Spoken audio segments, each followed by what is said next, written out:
Hello, welcome to Coach's Corner. My name is Brian Fuller. I'm the Associate Athletic Director, Director of School Advancement for McDowell High School. With me today, I have Ryan Skellie, Senior member of our baseball team, and also Meghan Fagley, Senior member of our girls softball team. Some upcoming, or actually news out of the athletic office. The first annual Night of the Trojan was held recently, April 19th, and it was a huge success. We had a lot of great people back in town. All of our inductees were back, gave tremendous speeches. It was really nice to see everybody and to celebrate McDowell athletics, as a whole there for that night. We have a tentative date for next year. May 2nd is what we're looking at, so you can book that in your calendars and look for more information on that as we get closer to that time. Also, stay tuned to Channel 8. All of our summer camp info will be on Channel 8. Our football camp, our baseball camp, as well as our boys and girls basketball camps. All that information will be on Channel 8.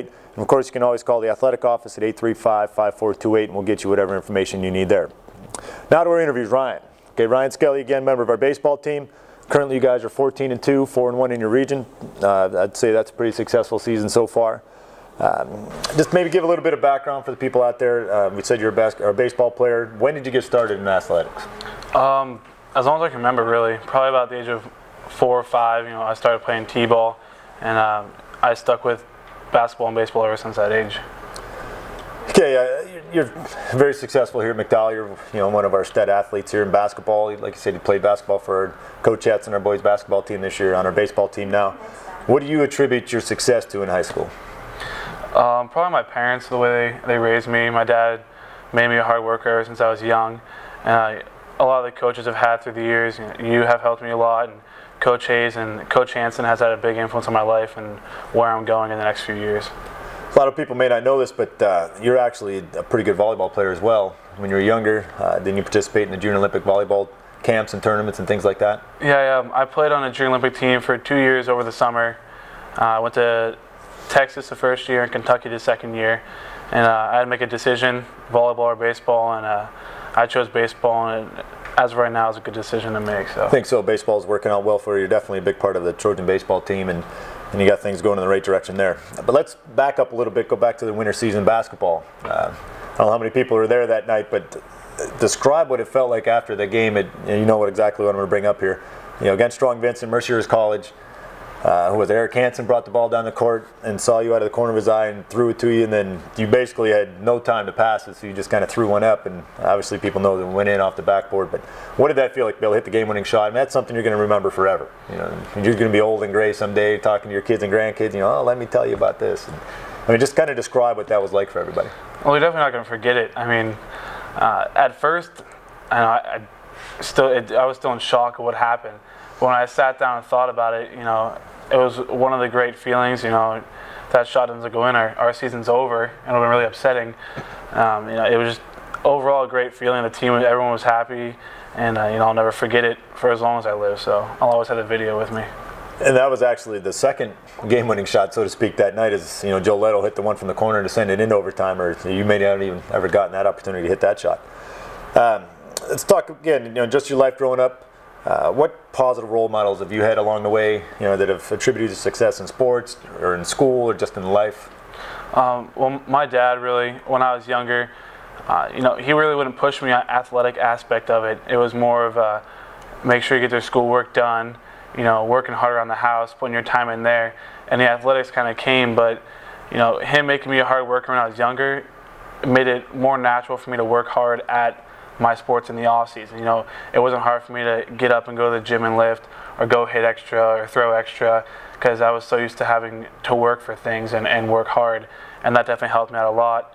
And Coach Hansen, over this past summer, almost 3 days a week, we'd probably go to the field, and him and Eric would meet me there, and we'd play long toss. He'd hit me ground balls, and then he'd throw to me in the cage, and that helped out a lot, because towards the end of the summer, that's when I kind of got recruited for college, and I can attribute a lot to him helping me because of that, and it made me a better player.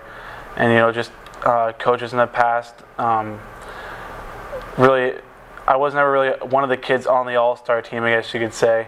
There's a few years where I didn't make a certain team that I thought I should have made, and whenever that happened, I kind of just thought I might as well just work harder and try to prove people wrong a little bit.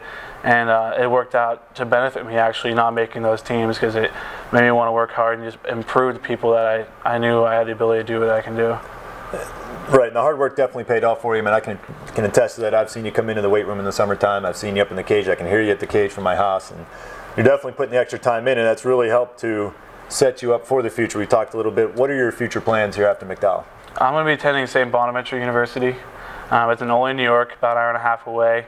And I'll be studying physical education and health sciences while I'm there, and also be playing on the baseball team. Okay, why Bonaventure? Why not Gannon, Mercier, or somewhere else? I've always had a goal ever since I was young. You want to play Division I baseball. I'm sure every kid that plays a sport wants to play that level. And there are some other Division I schools, but they really didn't fit my personality or the way I played, more or less. And there's a J.B. Britton who went to McDowell. He's there now. And Brian Hartner who went to Prep. And, they influenced my decision a little bit, going there, already knowing people. And the coach was a really good guy. He seemed really interested in me, and that was a big part of it too, because you don't want to go to a program where the coach doesn't really want to pay attention to you, or he doesn't really try hard to get you. And this coach really persuaded me to go there, and he really came out to me strong. It showed that he wanted to make me a good player, so it made my decision a lot easier. While you're at Bonaventure, what position are they kind of slating you to play? Right now they're not sure. He liked how I hit. He knows I can play first base, and he knows I have a good arm, he said, so maybe left field or right field, because I'm also fast enough. He wants to try me out at third, and then he said I'll also pitch a little bit too, but right now it's looking as a hitter for sure, and they have 2 junior first basemen that'll be seniors next year, or freshmen, so I'm looking at some playing time at first probably. Nice. Again, while at Bonaventure, who are some of the opponents you're going to play? I mean, looking at their schedule, who are some of they playing in big-time programs in Southern trips, like a Miami or Clemson or anybody like that? Last year they played Miami, and they were ranked 11th in the nation. They beat them in that game. They play West Virginia, Boston College, and Notre Dame when they're on their trips. And then when they come back, they play Duquesne, Xavier, Richmond, St. Joe's, University of Massachusetts, and Charleston is like one of the bigger schools. That's a baseball school, really. Mm-hmm. Well, on behalf of the McDowell baseball staff, I'm no longer coach, but I've pretty much coached you since you were 13.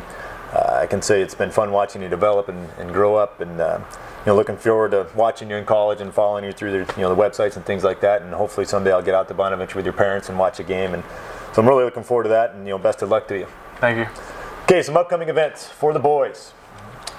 We have our tennis team. Congratulations to Landon Williams, who is a sophomore here at MIHS. He was crowned the District 10 champion yesterday. He defeated actually Chris Galvin, a junior at McDowell. Another student there. They had to play each other. But so Landon Williams is the District 10 champion. That gives Coach Beck now, I believe, about 4 or 5 District 10 champions in a row. Up next will be for him the state championships for tennis will be May 23rd, 24th in Hershey.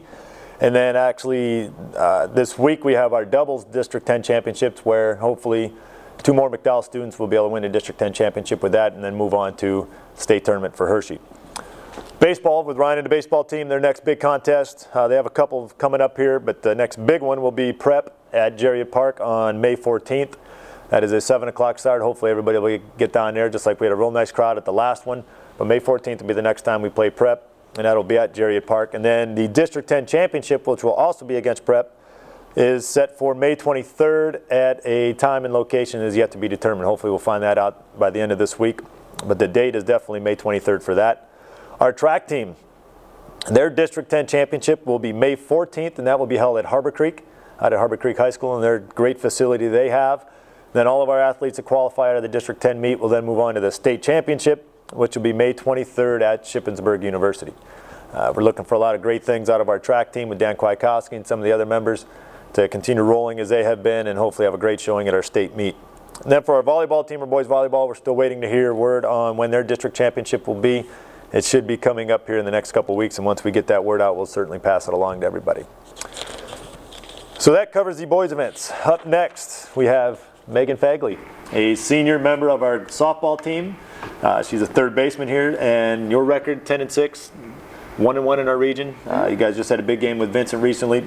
Didn't quite go our way, but we will face them again, and then probably again in the District 10 championship. But what position do you play? What other sports do you play? Give us maybe a little bit of an athletic background for you.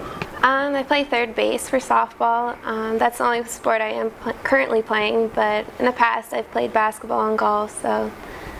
Third base, so you like to get in there about 20 feet away from the hitter and, Yeah, and just definitely. pray that they're bunting and not swinging away, huh? Yeah. Athletics, obviously it's important for you. You're a varsity athlete here at McDowell. When did you get started? I'd say when I was about 6 years old. I've always been playing softball ever since I could remember.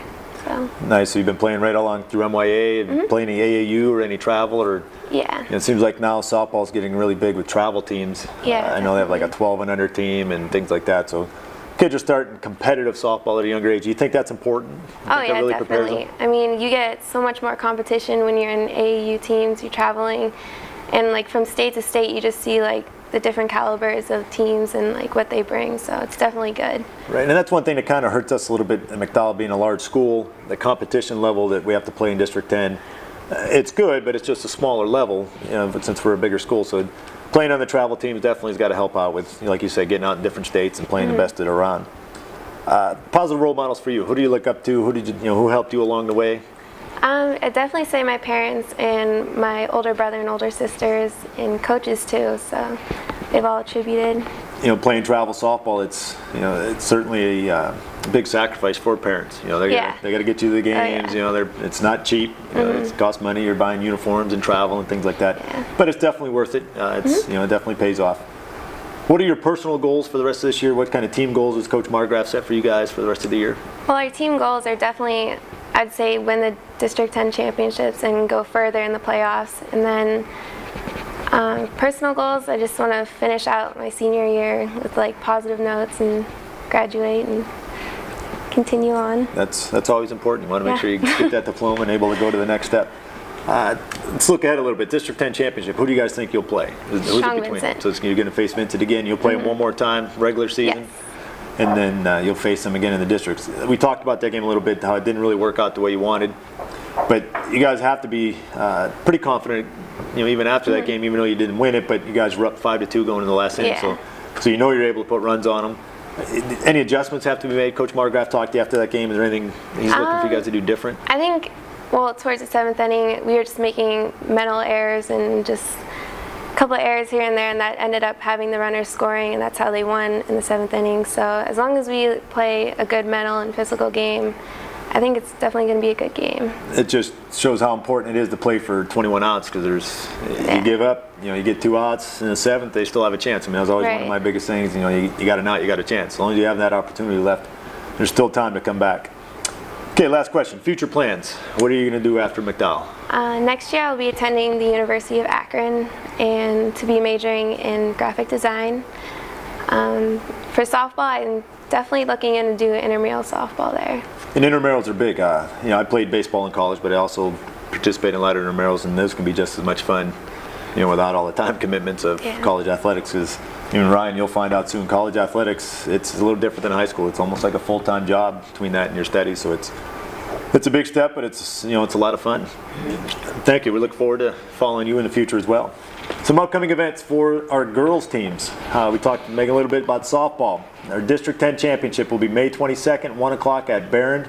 Again, it'll probably be against Strong Vincent, so hopefully everybody will be able to come out to that game and support the team there. And then when they win that one, they'll move on and play an inter-district game the following week, probably against Du Bois.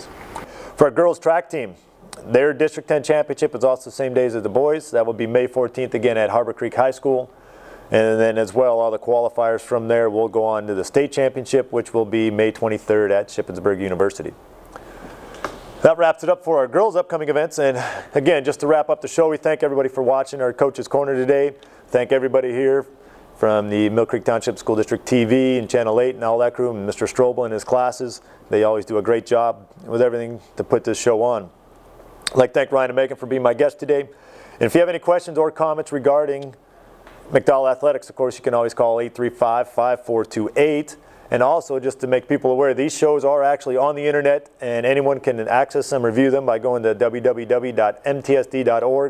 And when you get on the school district homepage, click on the MTSD TV, and then that will list all of the Coaches' Corners, the Good Morning Mill Creek, and every other student-produced show that's run here at Mill Creek and at McDowell. So again, any questions, please call 835-5428. And as always, go Trojans.